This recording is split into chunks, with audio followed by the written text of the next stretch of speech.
여러분 안녕하십니까? 이번 주는 테슬라를 정말 조용하게 흔든 이슈들이 연달아 나왔습니다. 표면적으로는 각각의 뉴스처럼 보이지만 실제로는 한 줄로 이어진 2025년 테슬라가 어떤 회사가 되려고 하는가를 명확하게 보여주는 흐름이었습니다. 오늘은 이 네 가지 이슈를 하나의 이야기로 풀어드리면서 지금 이 기업이 어디로 가고 있는지, 그리고 시장이 아직 반영하지 못한 핵심 변화를 짚어보겠습니다. 자, 본격적으로 영상 시작하기 전에 영상 하단에 더보기 클릭하시면 링크 있습니다. 자, 여기 눌러주시면요, 화면에다 담지 못한 정보들 받아보실 수 있습니다. 핵심 정보, 또 매크로 경제 이슈까지 정보들 다 공유 중에 있으니까 이 정보 받아보시고 매매 진행하시면 많은 도움 되실 겁니다. 그럼 오늘 이야기 핵심부터 바로 시작해보겠습니다. 먼저 이번 주 가장 강력했던 이슈는 테슬라 로드스터가 2026년 양산을 목표로 다시 추진된다는 공식 언급이었습니다. 많은 분들이 로드스터를 그냥 전기 슈퍼카 정도로 보지만 테슬라 내부에서 이 모델은 훨씬 다른 의미를 가집니다. 머스크는 이미 여러 차례 우리가 만들 수 있는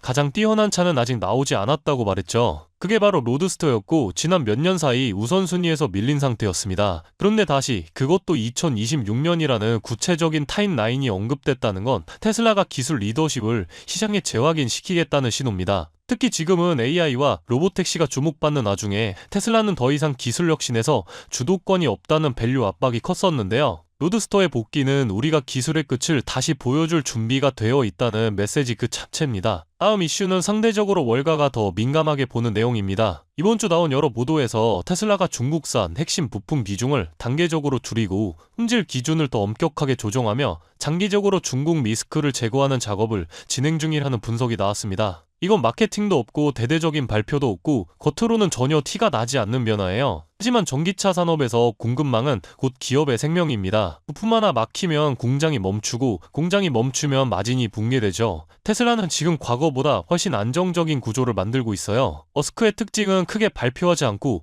먼저 실행한다는 점이죠. 이번 공급망 재편도 똑같습니다. 미래의 마진 변동성을 낮추는 장기구조 개편이 이미 진행 중이라는 뜻입니다. 자, 또한 많은 사람들이 그냥 또 업데이트 하나 나왔구나 정도로 그냥 넘겼었는데요. 하지만 이번 OTA에는 FSE나 오토파일럿과는 별개로 도로 데이터를 해석하는 방식 자체가 바뀐 결정적 변화가 포함되어 있었습니다. 정확히 말하면 차량이 도로, 신호, 교통, 흐름을 읽어내는 알고리즘이 더 정밀한 패턴 분석 단계로 넘어갔습니다. 특정 시간대 교차로 정체했던 차선 변경의 불규칙성, 보행자 움직임, 지도 데이터와 실제 도로 차이, 교통신호 패턴 변화, 이런 물리적 도로 구조를 읽어내는 능력이 한 단계 올라간 거예요. 이 기능 업데이트는 테슬라의 정체성과 직결된 변화입니다. 이제 테슬라는 차를 파는 회사에서 도로 정보를 가진 회사로 넘어가고 있습니다. 정부, 도시, 인프라 서비스까지 확장될 수 있는 완전히 다른 시장이 열리고 있어요. 이건 경쟁사가 따라잡을 수 없는 분야입니다. AI 모델은 따라하지만 실제 도로에서 수집한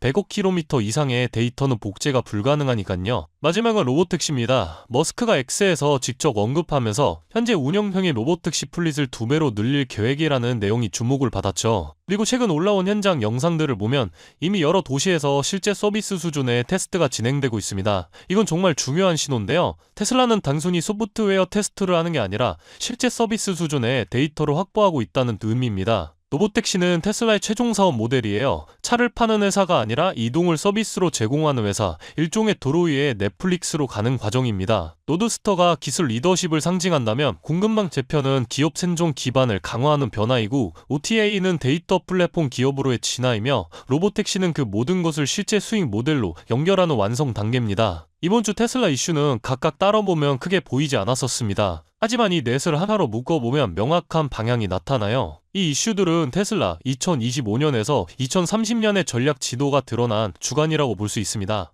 그렇다면 여러분들은 지금 주식 시장에서 수익을 내고 계신가요? 우리는 어떻게 해야 이런 불확실한 시장 속에서도 안정적으로 큰 수익을 얻어갈 수 있을까요? 눈에 띄는 대장주 M7 같은 종목들은 이미 너무 많이 상승한 뒤이기 때문에 앞으로는 진짜 큰 돈을 벌기 쉽지 않습니다. 진짜 기회는 그 대장주들 뒤에서 움직이는 수혜 종목에서 발생하는데요. 이런 종목들은 시가총액이 작기 때문에 비교적 소액으로도 접근이 가능하고 리스크 관리 또한 용이하죠. 즉 적은 자금으로도 큰 수익을 노릴 수 있는 구조입니다. 그런데 지금 시장을 움직이는 가장 큰 힘은 단순히 금리나 유동성이 아닙니다. 바로 미중 무역전쟁의 임합, 전략자원 전쟁이 시작됐기 때문이에요. 중국이 반도체에 이어 히토류 수출을 통제하기 시작했고, 미국은 이에 맞서 자국 내 히토류 생산 라인을 재건에 나섰습니다. 단순히 정치적 갈등을 넘어서 AI, 전기차, 방위산업까지 직결된 신냉전형 공급망 전쟁입니다. 가장 대표적으로 눈에 띄었던 건 바로 히토르 전쟁의 중심에 선 MP 머티리얼스 티커였습니다. 미국 국방부와의 공급 계약이 발표되자 3개월 만에 주가가 6배 이상 폭등했고 거래량은 평소에 10배 이상 터졌어요. 1,000만원만 넣었어도 6,000만원. 이게 바로 시장이 움직이는 타이밍입니다. 이런 종목들을 한번 불이 붙으면 정말 불도저처럼 밀어올립니다. 왜냐면 시장의 자금은 테마에 몰리기 때문이에요. 하지만 여러분, 중요한 건 여기서 끝이 아닙니다. 한두 종목이 폭등하고 끝나는 이야기가 아니라 산업 전체의 판이 바뀌는 신호라는 점이에요.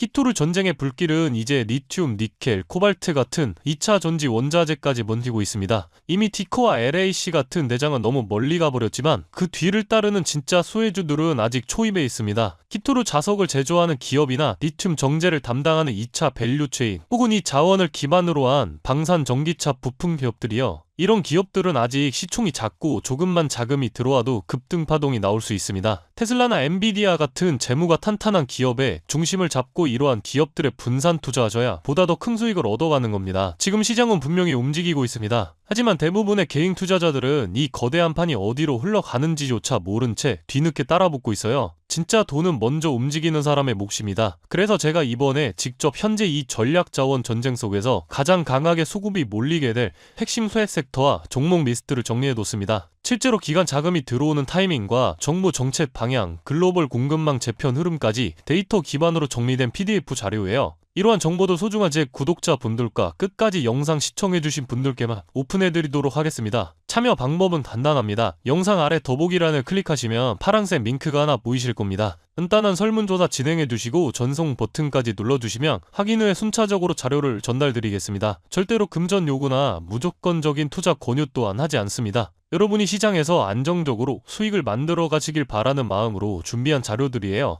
꿈 가볍게 참고하시고 시장의 흐름을 직접 관망하셔도 좋습니다. 시장은 언제나 먼저 보는 사람, 먼저 움직이는 사람이 이깁니다. 지금 우리가 보고 있는 건 단순한 주가 상승이 아니라 글로벌 머니의 방향 전환이에요. 이 기회를 놓치면 다음 사이클이 올 때까지 또 몇 년을 기다려야 할지도 모릅니다. 영상이 도움되셨다면 좋아요와 구독 버튼 눌러주시고 저는 다음 영상에서 뵙도록 하겠습니다.